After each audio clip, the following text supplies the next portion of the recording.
हरे कृष्णा। अभिलाषा कृष्ण कृपा चैनल में आप सभी का स्वागत है।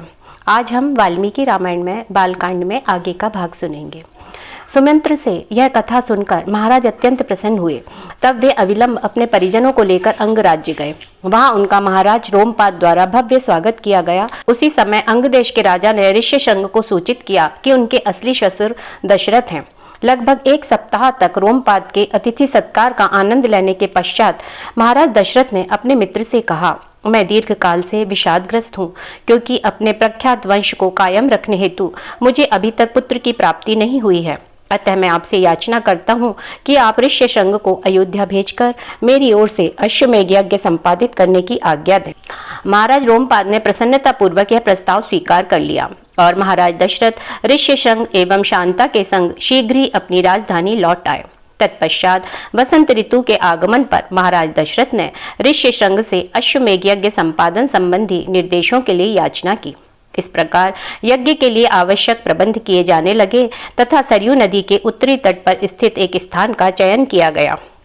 अश्वमेध यज्ञ करवाने वाले राजा को अपने अधीनस्थ राजाओं पर प्रभुत्व स्थापित करने के लिए युद्ध की चेतावनी के रूप में अपने सिपाहियों के साथ एक घोड़े को विश्व भर में भ्रमण करने के लिए छोड़ना होता है। घोड़े के किसी राज्य में पहुंचने पर वहां के राजा को अश्वमेध यज्ञ करवाने वाले राजा के प्रतिनिधि को उपहार देकर अपनी अधीनता स्वीकार करनी पड़ती थी, अथवा वह घोड़े को पकड़कर युद्ध कर सकता था।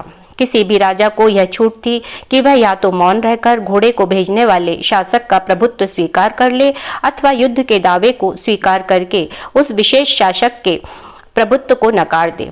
दावे को स्वीकार करने वाले राजा को अश्वमेध यज्ञ करवाने वाले राजा के व्यक्तियों से युद्ध करके अपना प्रभुत्व स्थापित करने हेतु विजय प्राप्त करनी होती थी। पराजित दावेदार को दूसरे राजा या शासक को जगह देने के लिए अपने जीवन की आहुति देनी पड़ती थी। विश्व भ्रमण करने के पश्चात जब कोई दावेदार शेष नहीं रहता और घोड़ा लौटकर आ जाता, तभी अश्वमेध यज्ञ प्रारंभ हो सकता था। यह जानकर कि राजा जनक ही भविष्य में उनके पुत्रों के ससुर होंगे, महाराज दशरथ ने प्रथम निमंत्रण उन्हें ही भेजा। उसी प्रकार अन्य अधीनस्थ राजाओं को भी यज्ञ में आने के लिए निवेदन किया। एक वर्ष की अवधि के पश्चात जब यज्ञ का घोड़ा 400 राजकुमारों के संरक्षण में सारी पृथ्वी का भ्रमण करने के पश्चात लौटा, तब यज्ञ प्रारंभ हुआ। प्राथमिक रीतियों को संपन्न करने के पश्चात राजा दशरथ की ज्येष्ठ रानी कौशल्या ने एक खूंटे से बंधे हुए यज्ञ के घोड़े की परिक्रमा की। तब तलवार के 3 प्रहारों से शास्त्रोचित निर्देशानुसार उन्होंने घोड़े का शीश काटकर अलग कर दिया। तत्पश्चात ऋष्यशृंग ने मृत घोड़े की चर्बी को यज्ञ अग्नि में अर्पित किया। सभी पापों से मुक्त होने के उद्देश्य से महाराज दशरथ को धुएं को ग्रहण करने का आदेश दिया गया। तब सहायक पुरोहितों ने घोड़े के अंगों को अग्नि में समर्पित कर 3 दिवसीय यज्ञ की समाप्ति की। तब महाराज दशरथ ने पृथ्वी की चारों दिशाओं को 4 मुख्य पुरोहितों को दान में दे दिया। किंतु ब्राह्मणों ने यह उपहार लौटाते हुए कहा कि हे राजन, हम वैदिक अध्ययन एवं आत्म संयम के पालन हेतु समर्पित हैं और हमें राज्य का शासन करने में कोई रुचि नहीं है। अतएव आप कृपया हमें उपहार में गौवें तथा स्वर्ण आदि प्रदान करें। तत्पश्चात ऋष्यशृंग ने महाराज दशरथ के पास जाकर कहा कि हे महाराज, निश्चय ही आपके 4 यशस्वी पुत्र होंगे, तथापि इस उद्देश्य के लिए मैं आपको पुत्रेष्टि नामक एक अन्य यज्ञ संपादित करने का परामर्श देता हूँ। महाराज दशरथ ने इस प्रस्ताव को तुरंत स्वीकार कर लिया। तब यज्ञ आरंभ किया गया। इसी बीच उच्चतर लोकों में मुख्य देवतागण ब्रह्मा के पास जाकर बोले, हे पितामह, आपके आशीर्वाद से रावण इतना अधिक शक्तिशाली हो गया है कि वह स्वेच्छा से किसी को भी सताने लगा है। हम भी उस दुष्ट राक्षस को पराजित नहीं कर सकते हैं। अतः हमारी आपसे प्रार्थना है कि आप स्वयं उसके विनाश का कोई उपाय निकालिए। भगवान ब्रह्मा ने स्थिति पर विचार करके उत्तर दिया, मुझसे वरदान मांगते समय रावण ने मनुष्य के हाथों होने वाली मृत्यु से रक्षा के लिए कुछ भी नहीं मांगा, क्योंकि रावण की दृष्टि में मनुष्य अत्यंत तुच्छ है।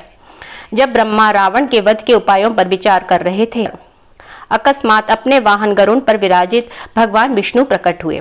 अनेक सूर्यों के समान दैदीप्यमान भगवान विष्णु अपने चतुर्भुज रूप में पीत वस्त्र धारण किए तथा चक्र, शंख, गदा एवं कमल पुष्प को धारण किए हुए थे।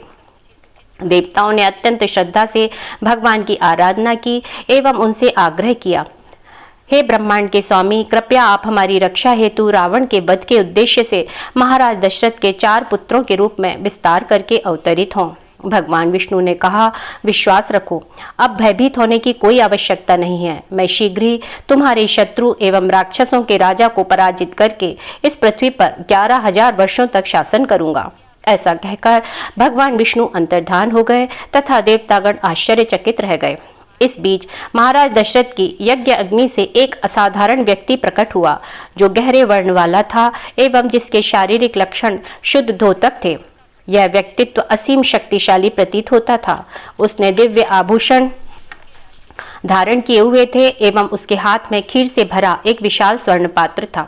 उस दिव्य पुरुष ने महाराज दशरथ से कहा, मैं भगवान विष्णु का दूत हूँ। हाथ जोड़े हुए राजा ने उत्तर दिया, हे विष्णुदूत, कृपया मुझे बताएं कि मैं आपकी क्या सेवा कर सकता हूँ। भगवान विष्णु के सेवक ने कहा, खीर का यह पात्र आपके द्वारा संपन्न किए गए 2 यज्ञों का फल है।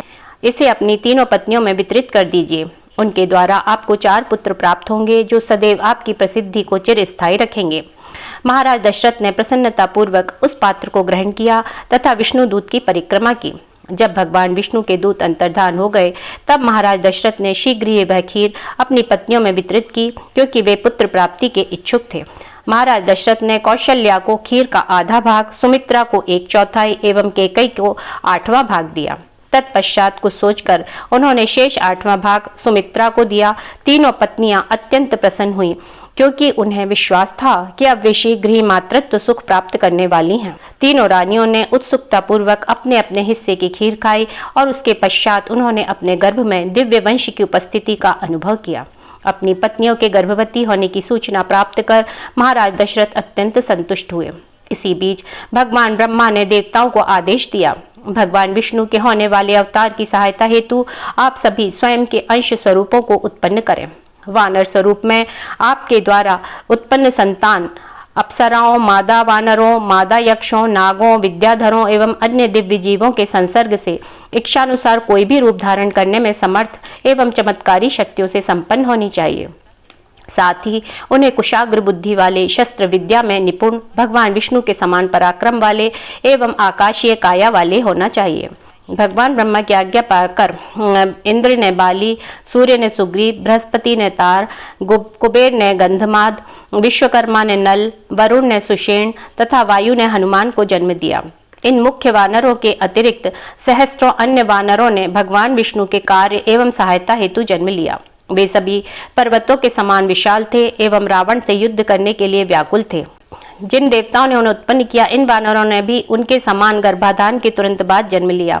वे सभी इतने शक्तिशाली थे कि अपनी शक्ति से सागर में भी उथल पुथल मचा सकते थे। इस प्रकार निर्मित जीवों की 3 श्रेणियां थीं, भालू, वानर और वे वानर जिनकी गाय के समान लंबी पूंछ थी। चूंकि इन भालुओं एवं वानरों की संख्या 1 करोड़ से भी अधिक थी, अतः वे पूरी पृथ्वी पर फैल गए। वे वनों में घूमते एवं वहां उपलब्ध फल मूल खाते थे। पुत्रेष्टि यज्ञ पूर्ण होने के पश्चात देवतागण, जो स्वयं भेंट स्वीकार करने के लिए उपस्थित थे, एवं पुरोहित ऋष्यशृंग तथा शांता अपने अपने निवासों को लौट गए। 12 मास के गर्भ के पश्चात चैत्र मास के शुक्ल पक्ष में 9वीं के दिन कौशल्या ने एक बालक को जन्म दिया। इस दिव्य शिशु के नेत्र एवं अधर लाल थे, भुजाएं लंबी थीं तथा वह सभी मंगल चिन्हों से अलंकृत था। कौशल्या का पुत्र भगवान विष्णु की आदि शक्ति का प्रतिनिधित्व करता था।